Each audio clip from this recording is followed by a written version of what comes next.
विज्ञान भारती कक्षा 8 अभ्यास कार्य पुस्तिका के अंतर्गत आज हम इकाई 5 के अंतर्गत सूक्ष्म जीवों का सामान्य परिचय एवं वर्गीकरण के अभ्यास प्रश्नों को हल करेंगे। प्रश्न संख्या 1 है, निम्नलिखित प्रश्नों के सही विकल्प छांटिए। का है, सूक्ष्म जीव पाए जाते हैं हवा में, पानी में, मिट्टी में, उपरोक्त सभी जगह पर। तो जो सूक्ष्म जीव हैं ये सर्वव्यापी होते हैं। ये हवा में, पानी में, मिट्टी में, पौधे एवं जंतुओं के शरीर के अंदर एवं बाहर सभी जगह पाए जाते हैं, सर्वव्यापी होते हैं। तो इसका ऑप्शन क्या हो जाएगा? उपरोक्त सभी जगह पर। खा, केंद्रक अनुपस्थित होता है प्रोटोजोआ में, कवक में, शैवाल में, जीवाणु में। तो जो केंद्रक अनुपस्थित होता है वो जीवाणुओं में अनुपस्थित होता है। तो इसका द ऑप्शन सही हो जाएगा।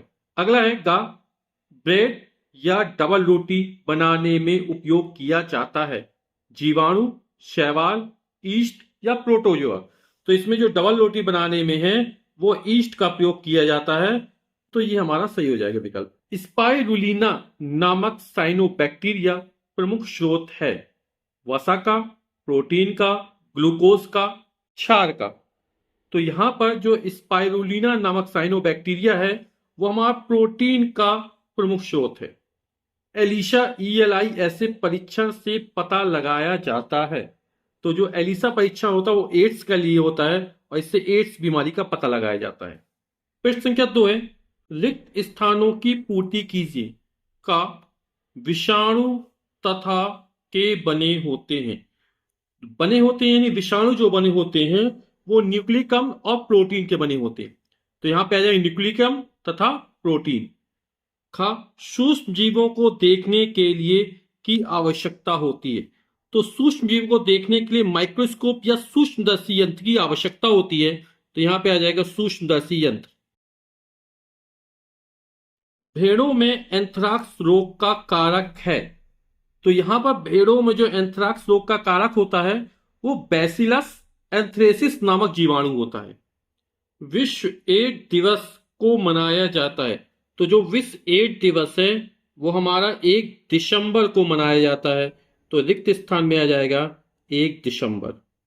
एड्स रोग नामक विषाणु से होता है। जो एड्स रोग होता है वो HIV नामक विषाणु से होता है।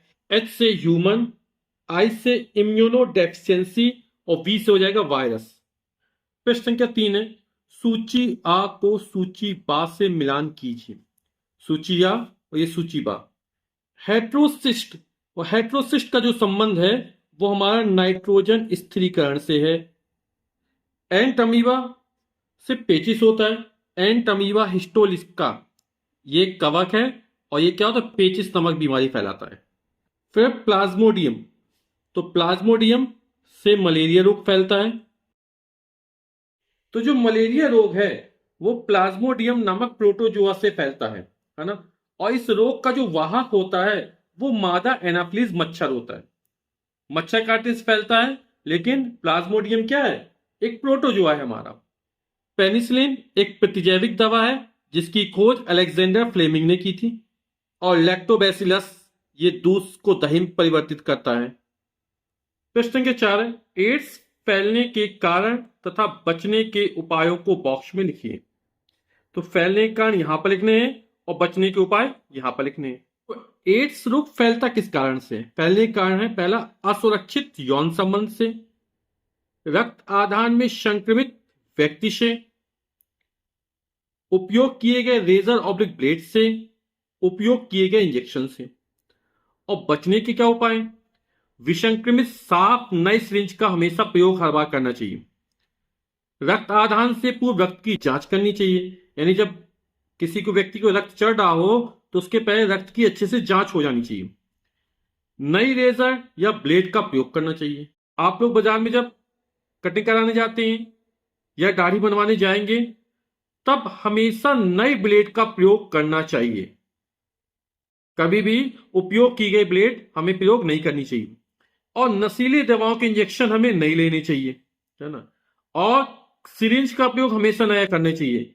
जब भी इंजेक्शन लगता है तो उससे कहें नई सिरिंज का प्रयोग करें, ठीक है।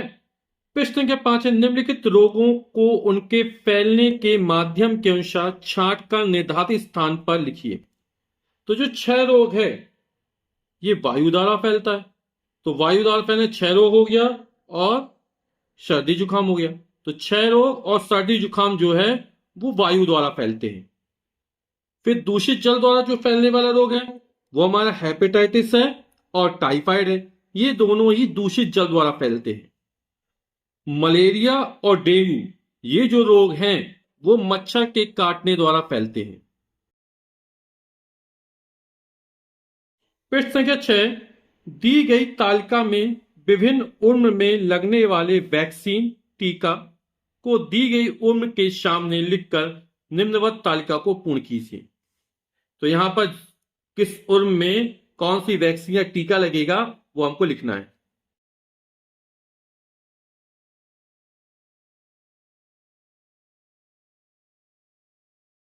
प्रश्न संख्या 7 है, नीचे दिए तालिका को पूर्ण कीजिए।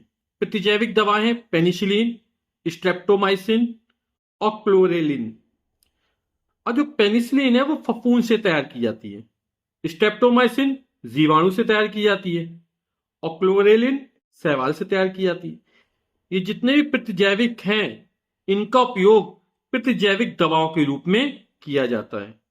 प्रश्न संख्या 8 है, नीचे दिए गए पौधों में होने वाले रोग किस सूक्ष्म जीव द्वारा होता है, बॉक्स में लिखिए। तो नींबू का पौधा में रोग होता है कैंकर रोग होता है, और जो कैंकर रोग होता है वो जीवाणु के द्वारा होता है। गेहूं का जो गेरुई रोग होता है वो कवक के द्वारा फैलता है। आलू में बैले रोग जो होता है वो जीवाणु द्वारा फैलता है। तंबाकू का मोजेक रोग जो होता है वो विषाणु द्वारा फैलता है। लीफ कर्लन ऑफ कुकर बिट ये विषाणु द्वारा फैलता है और ये जो रोग होता है वो लौकी में होता है। प्रश्न संख्या 9, निम्नलिखित प्रश्नों के उत्तर दीजिए। एक व्यक्ति का पैर हाथी के पैर के समान मोटा दिखाई पड़ रहा है, इस रोग का नाम तथा रोग वाहक बताइए। तो जब हाथी के पैर के समान मोटा दिखाई दे तो ये जो रोग होता है इसको फाइलेरिया बोलते हैं। इसका दूसरा नाम फील पांव भी है। और इस रोग का जो वाहक होता है वो मादा क्यूलेक्स मच्छर होता है। तो रोग का नाम हो गया फील पांव या फाइलेरिया और रोग वाहक का नाम हो गया मादा क्यूलेक्स मच्छर। अंतिम प्रश्न है, सूक्ष्म जीव लाभदायक हैं या हानिकारक, अपने विचार संक्षिप्त में लिखिए। तो सूक्ष्म जीव जो होते हैं लाभदायक भी होते हैं और हानिकारक भी होते हैं। कैसे होते हैं? कुछ सूक्ष्म जीव प्रतिजैविक दवाएं बनाने में, नाइट्रोजन स्थिरीकरण में तथा औद्योगिक धंधों में लाभदायक होते हैं। वहीं दूसरी ओर कुछ सूक्ष्म जीव मानव शरीर में प्रवेश कर स्वास्थ्य को नुकसान पहुंचाते हैं तथा जीव जंतुओं एवं पेड़ पौधों को भी नुकसान पहुंचाते